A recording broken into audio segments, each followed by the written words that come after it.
Was soll ich denn sagen zur Einleitung? Hi. Okay, we did it. Willst du dich selber introducen oder soll ich das sowieso machen? Du kannst gerne uns introducen und Anni und Johannes werden und dann fange ich an. Oder so. Kommt Anni auch noch? Nee, Anni will nichts sagen. Okay, dann Max und Johannes. Ja, und Anni und ja, Johannes war ja auch dabei. Ja, aber ich stelle noch euch vor, ihr präsentiert das Projekt und dann sagst du einleitend, was für ein Projekt überhaupt und so weiter. Ja.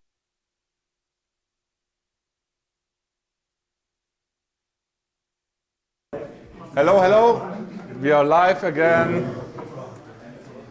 This time we are really live. We are also live on the interwebs. And I will introduce to you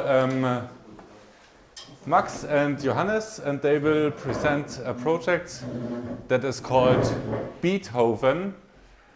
And what this project is all about will tell you Max. Okay. So at Schnellebuntebilder, we've recently been confronted with the task to do a music visualization for a partly deaf audience for the Fifth Symphony of Beethoven in a recomposed version. And maybe to get the first impression of the project, we just watch a short teaser.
Schnellebuntebilder.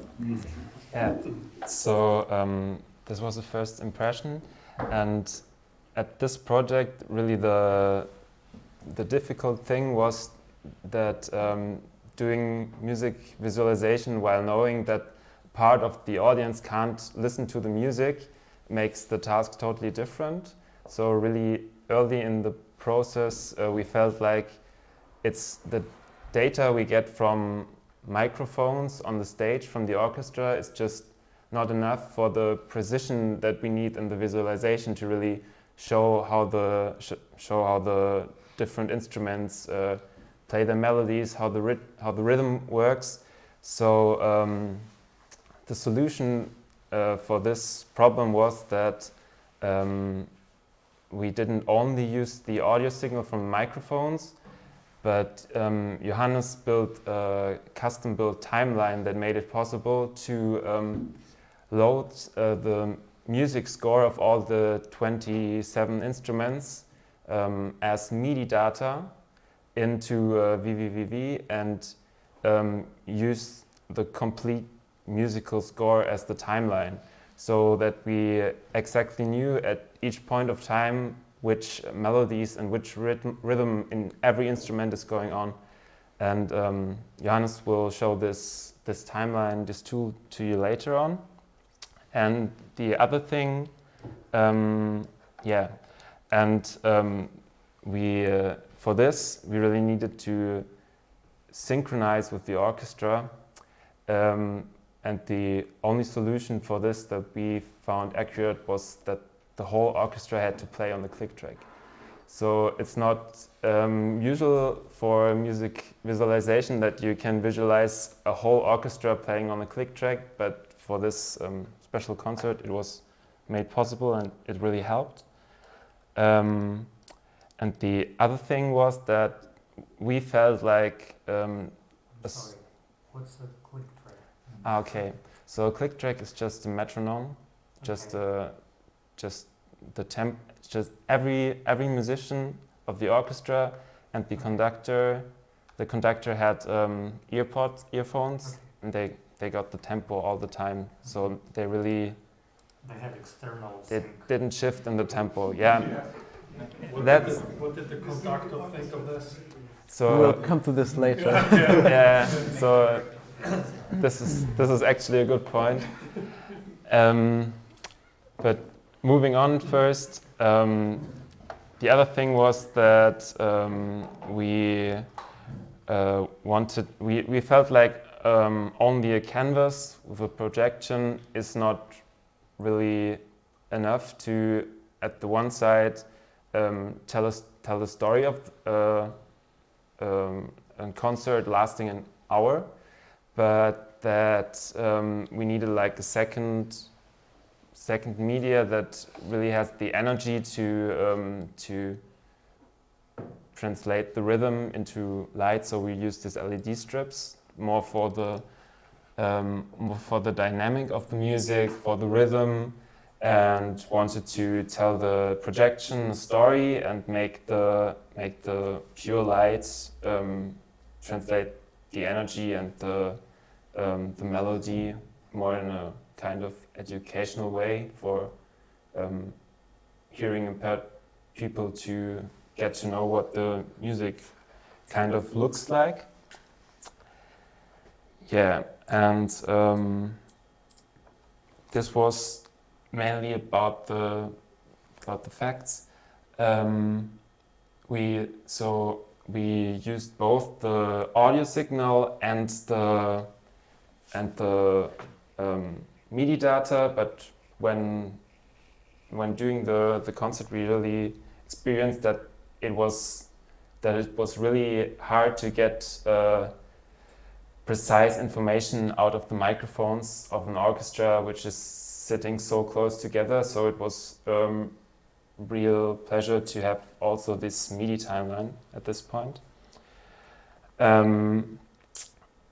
So what Jörg also mentioned, that the whole orchestra had to play on a click track. They didn't like it that much.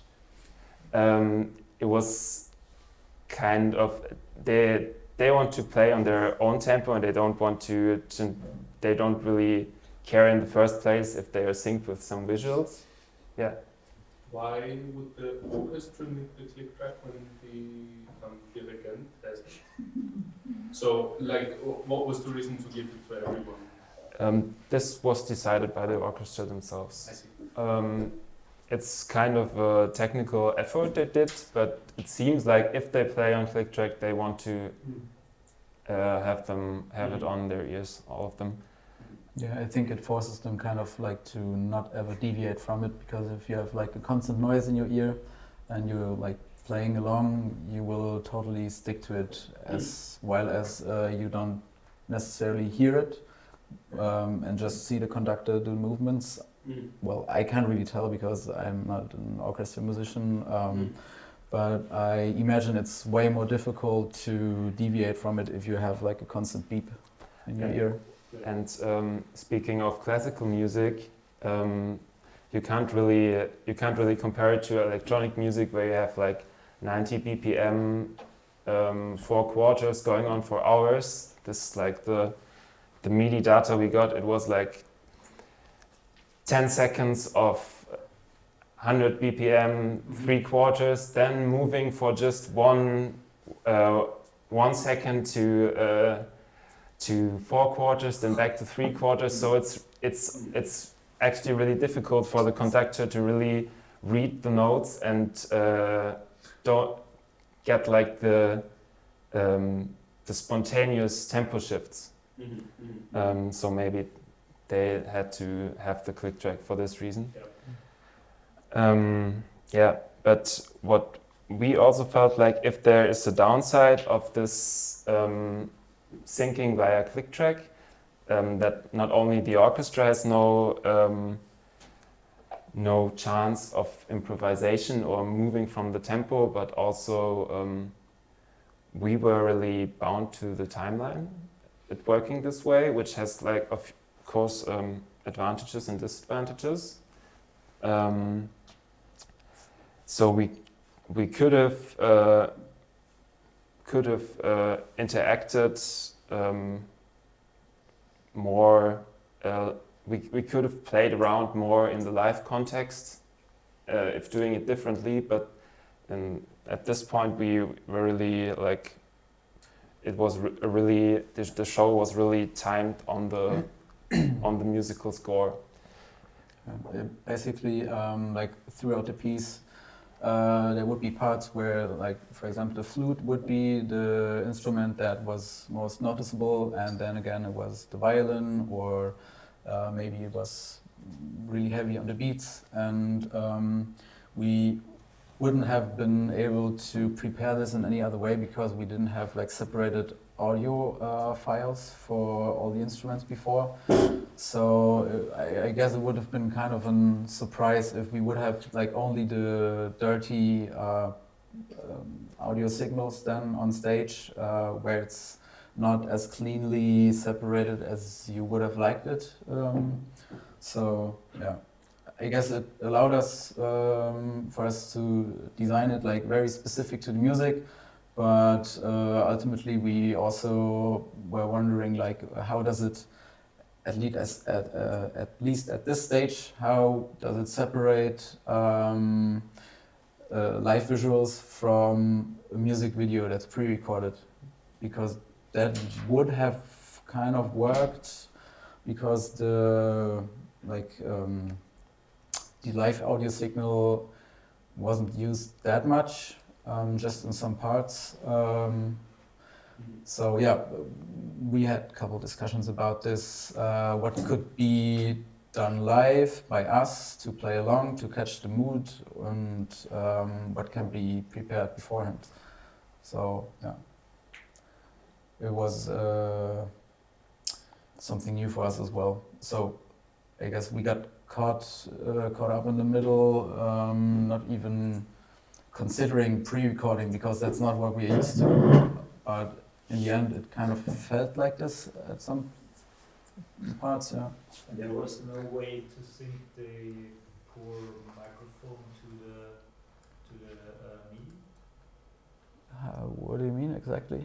Like, if you have a MIDI file, then you can like you can look up the notes on and like trigger now I'm at this stage, and then synchronize it to the microphone.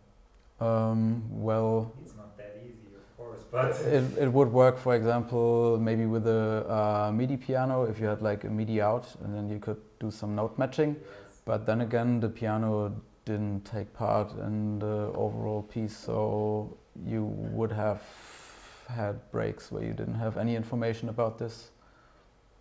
So, and like if you just listen to a single audio track, you would hear all the instruments play.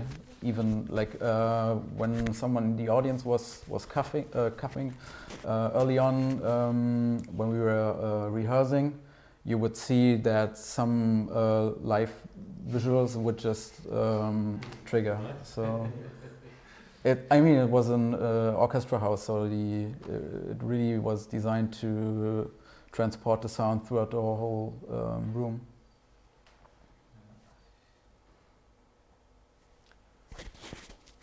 So maybe you want to show the or maybe the video first. The other one. Yeah. we can watch another video with like longer excerpts of the concerts where the visuals are really on time with the sound throughout the piece.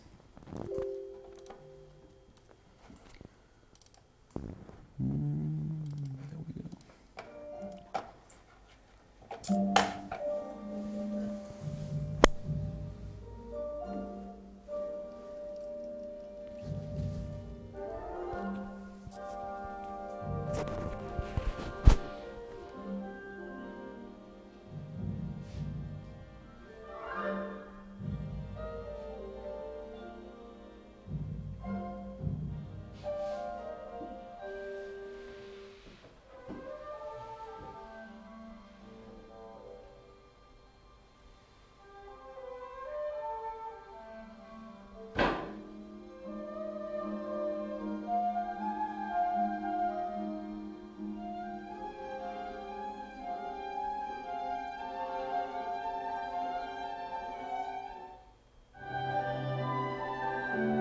So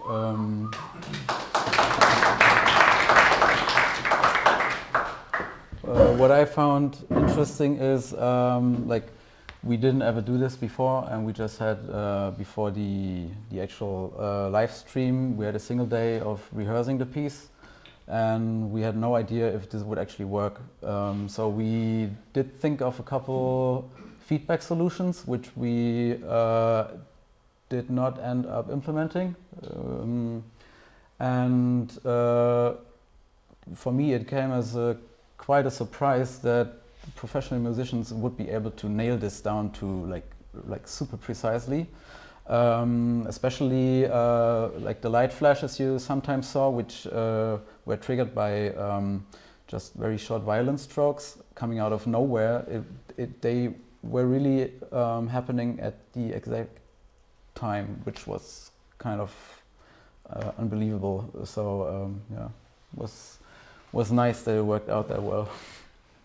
Regarding the rehearsal time, you said you just had 1 day of rehearsing, so there was no like pre-rehearsing time where you had the full score recorded once, or you just had the MIDI scores and then one rehearsal the day before, I guess, because of all the build-up.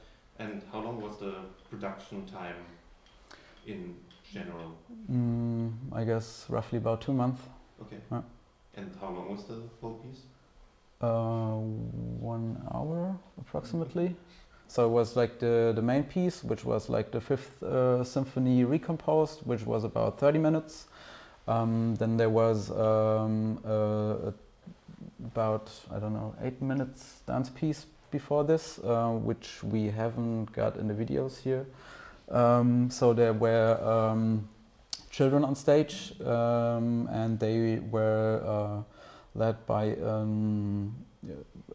audibly impaired choreographer as well, and some of them were able to hear, some were not, and they had like subwoofers below stage and were barefoot, so they could feel the bass and accordingly move to the rhythm.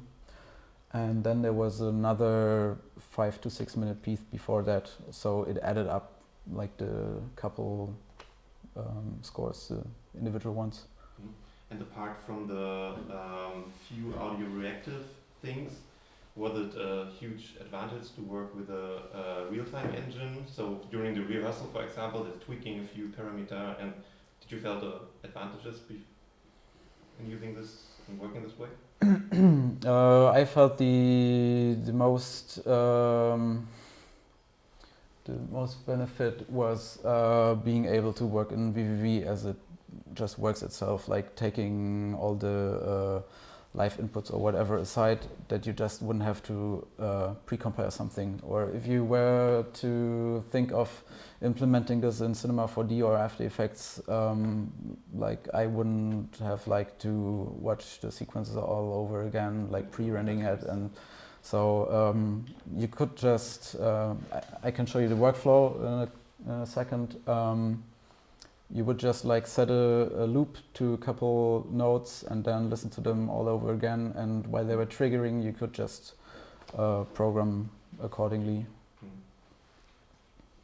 How did you guys do with the camera movements? Like some of them were pre-scripted or were they completely dynamic? They were pre-scripted, yeah.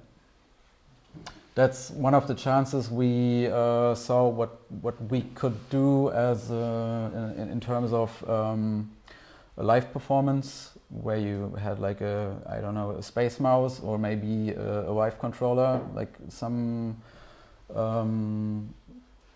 device that enables you to move through 3D space and film your scene from different angles maybe, or you would even do it in VR, I don't know. So you just have a scene which is pre-scripted, but then you decide on the lighting and the camera movements while it's being played, for example.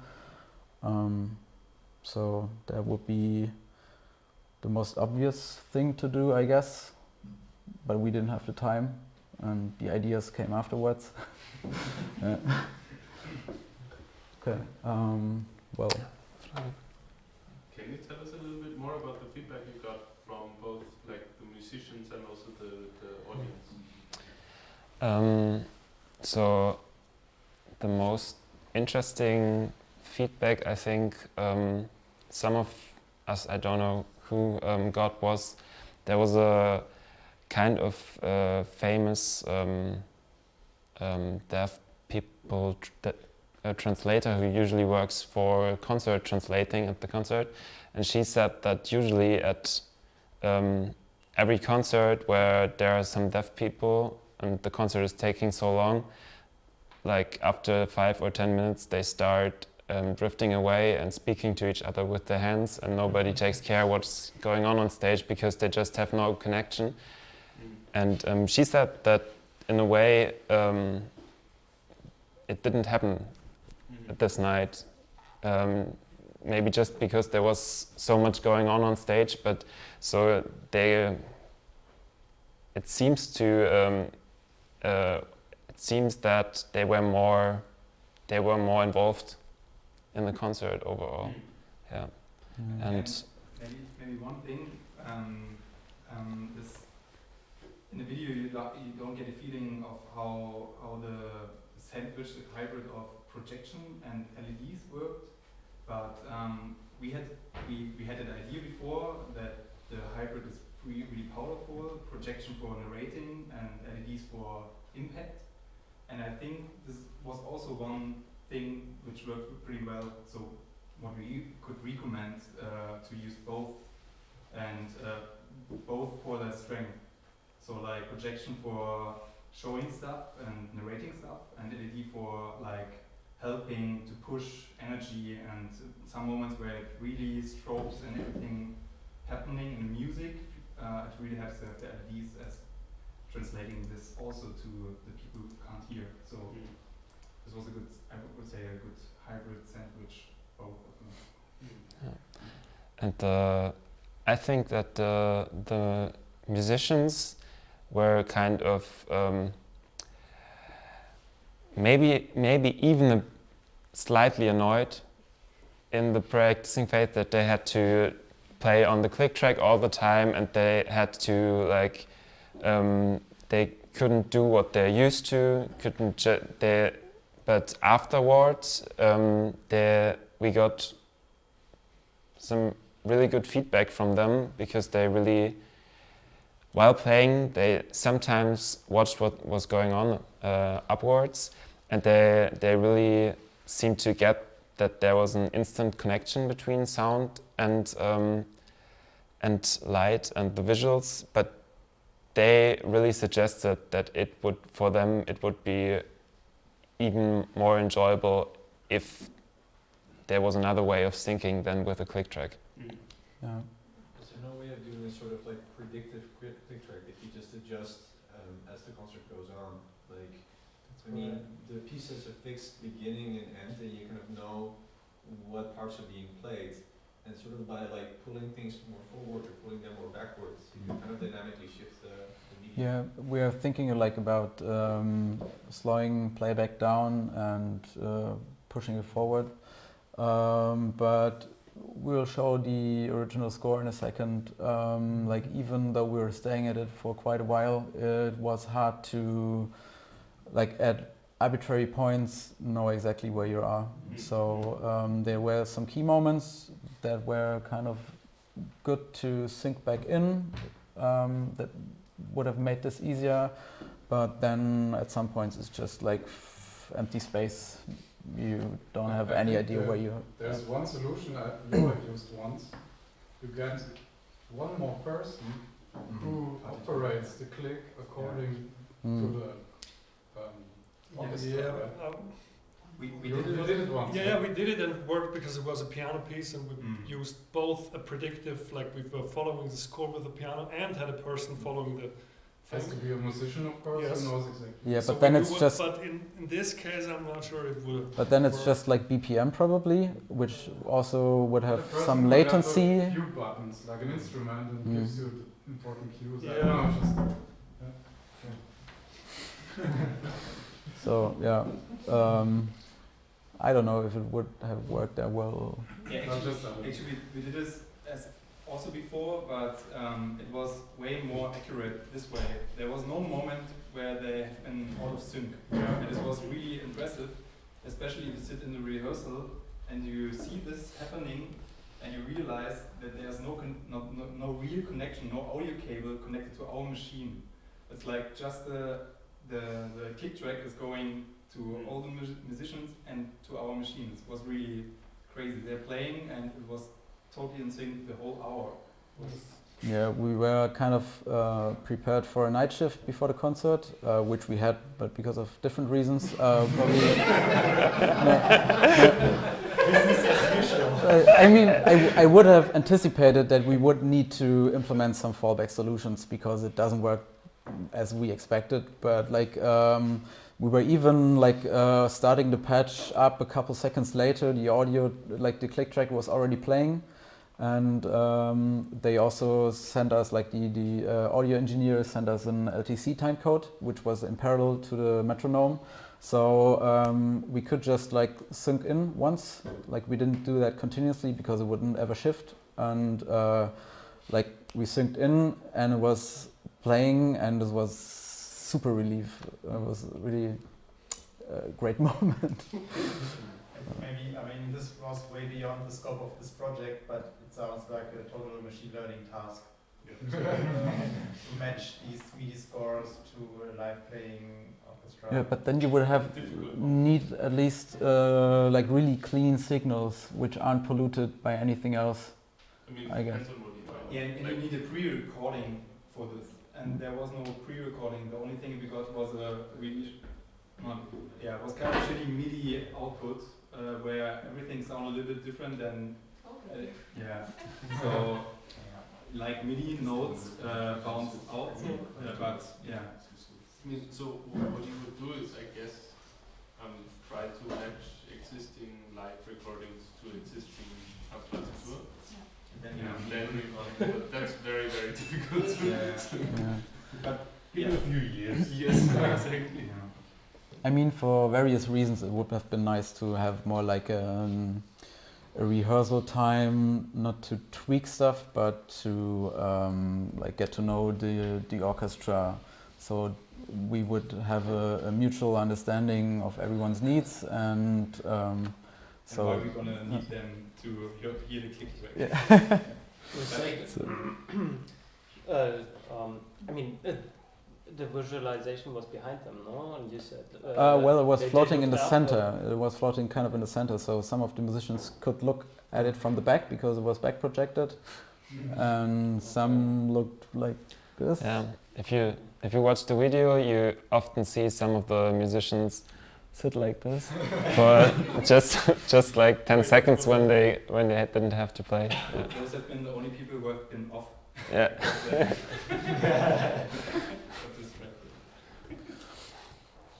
So anyway, gonna start the patch now because that's what we all came here for, right?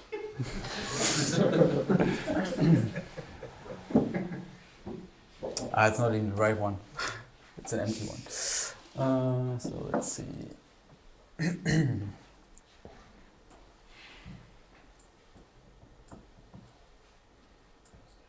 Kannst du den Explorer zumachen?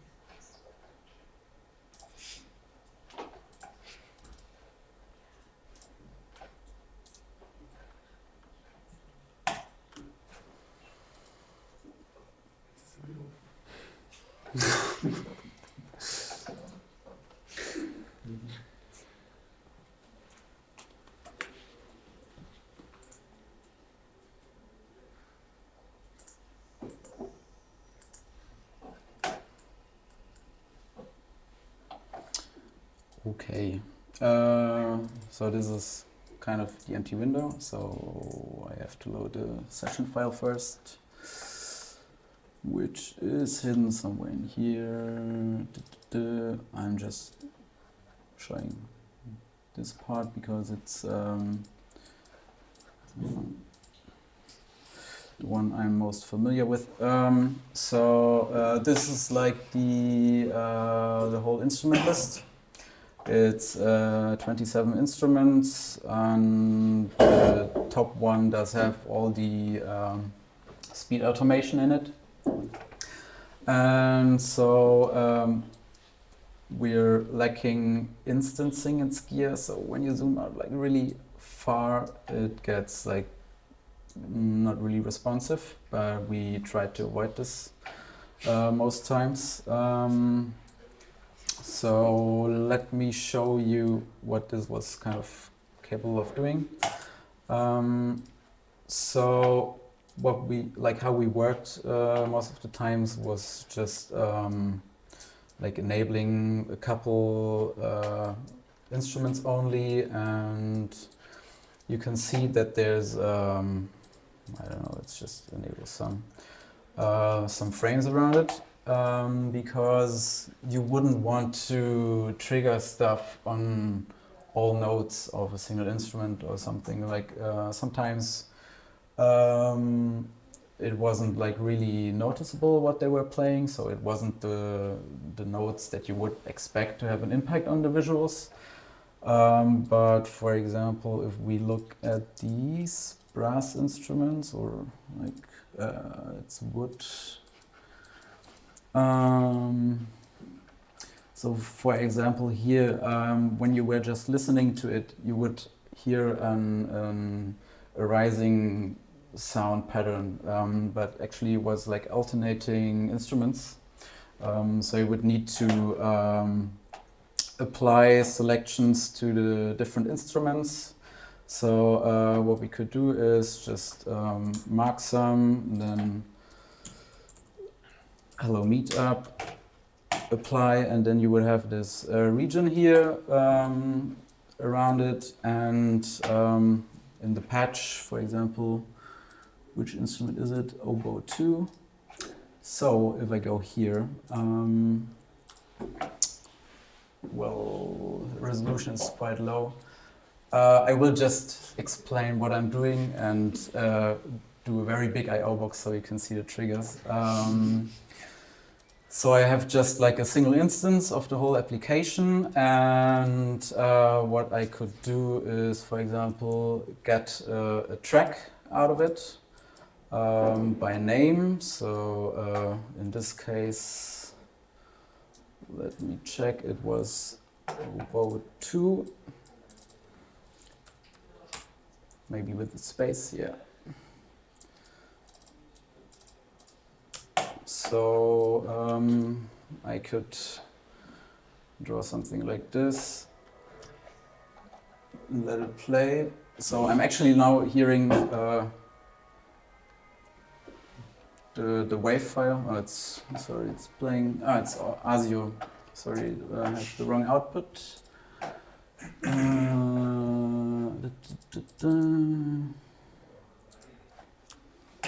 Which one?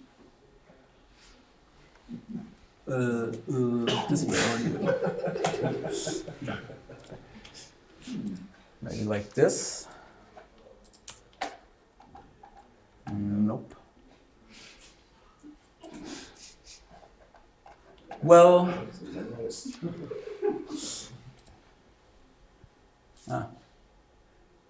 But this shouldn't really make a difference, or should it?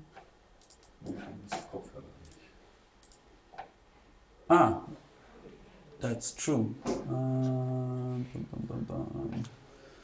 Let me see Cirrus Logic.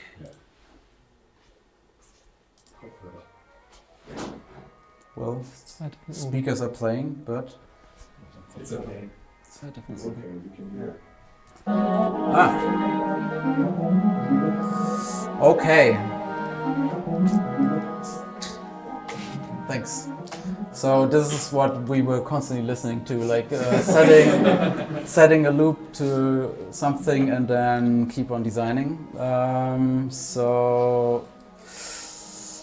Let's see, I had a couple different splitters for the MIDI events. By the way, thank you Tebian, he helped me on short notice tweaking the MIDI library, which is used in vvvv a little. And so, for example, the easiest one would be just getting a single note, and then we have the bang. Yeah, right. Just you can see it's playing every time it's hitting a note. We would have the value of the note ranging from 0 to 127 because it's MIDI. So you could see whenever it's changing. Then I also had a couple different ones. For example, like looking up something in the data model, which also then enabled me to have the note length in seconds. So you can also like do something for the whole duration of a note. And it would just shift whenever a different note was being played. So that is this. Let me just hold this for a second. And I could as well, at some point I just labeled these area. You could just listen to a single something that's just in. So, hello, meetup. So now if I just put them next to each other, so on the right it's every note, on the left it's gonna be only the notes that are part of this selection. So if I keep on playing this for a longer duration, you would see there's more playing here, while as this is staying silent. And this was also very helpful if you had, I don't know, recurring patterns in the score. You would just need to patch this once, and whenever some selection on the notes with the same name would trigger the same visuals, so you wouldn't need to like repeat yourself that much. And yeah, then there was at some point we noticed, yeah, we need more detail or something that's not in the sheet music. So we had just clips. There wasn't an UI for that, so you would just select like put the loop marker somewhere, and then from within vvvv you could just like put a category there and a name, and it would just give you information if you're like inside a clip, at which second in terms of progress it's being played, and so on. So yeah, this was then kind of what the whole thing looked like in the end. And so there's, for example, just to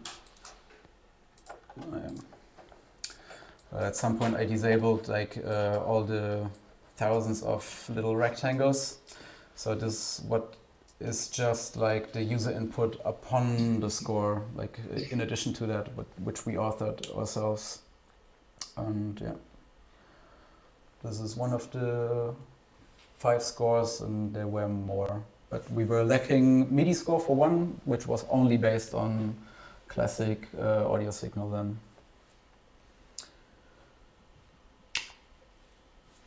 So is this whole timeline, is this your creation? Mm-hmm. Okay, because there was a timeline thing. Oh, there's many. A year ago. Okay. Yeah, I mean, this was tailored to very specific needs, and I wouldn't have guessed that I might be able to reuse it, but in my follow-up project, which I'm doing right now, I'm actually reusing this again now. So if you just want to operate on a MIDI score, I think it's quite useful. It's on GitHub as well. I will put the link in the Riot chat, but it's not at the stage where I'd feel comfortable answering a lot of questions about it. It needs some manual tweaking, I guess, in VL still, and because I'm the only one using it, as it always is. I didn't bother like changing something about this. It's not high on the priority list.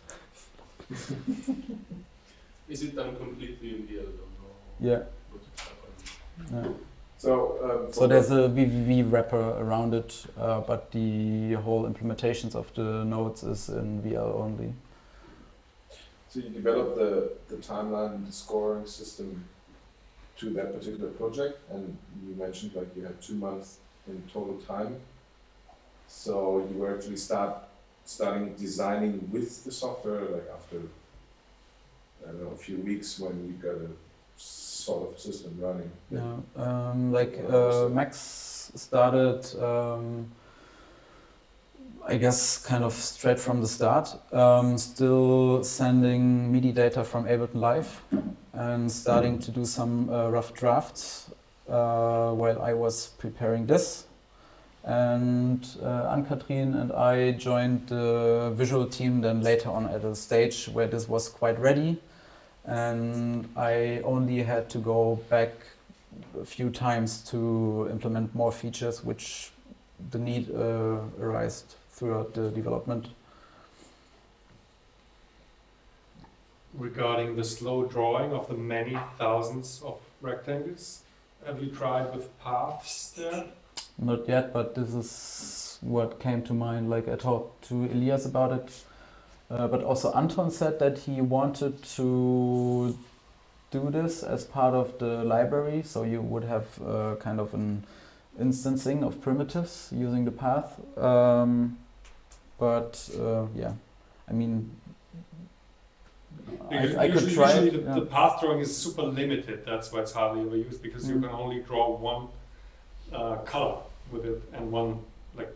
Which is the case for in instancing in vvvv most of the times as well. Kind of. And in this case, it should be exactly what you need. No. No. It's just one instrument is one paint. Oh. So it would be interesting to see if that makes a difference. It should make a difference. That's true. Well, so the more you zoom in, the easier it gets, and of course you have undo. I mean, the joke grows old now, I guess, but hey. Yeah. I don't know, it was super helpful. It helped me to get a better grip on VL as well, to do a application this complexity level, I guess. And I don't know. I wouldn't have been able to do this if it wasn't for this. So I'm not comfortable around, I don't know how many times back then I wanted to implement a timeline in WPF or something. So I always just did the C# plugin stuff. And when it got to the drawing, I always felt discouraged and didn't want to really get involved that much. And everything felt it's discontinued anyway already, so why bother learning something like an old technology? So this was quite cool to have.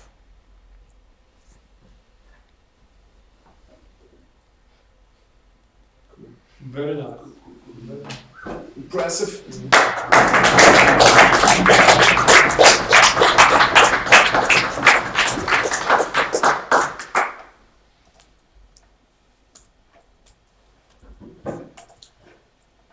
Okay, I guess that's it for the presentation so far.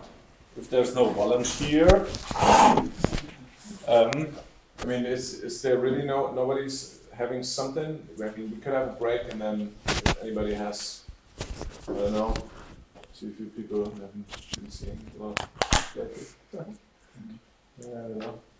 I mean, we can like do this spontaneously also, like have a beer now, hang out, and then maybe it comes up. Would be nice. I have one little note in my own thinking. We're having a shared office, and if anybody here in Berlin needs a space or a desk to rent, we still have some. So if this is interesting to you guys, or spread the word and send them to me. We're a super nice community of people here, and we have, I think, 3 desks at the moment for rent. So if you guys want to have this more often, regularly, yeah, just wanted to let you know this and spread to your people and come back to me. Yeah, that's it. Maybe, yeah. Okay.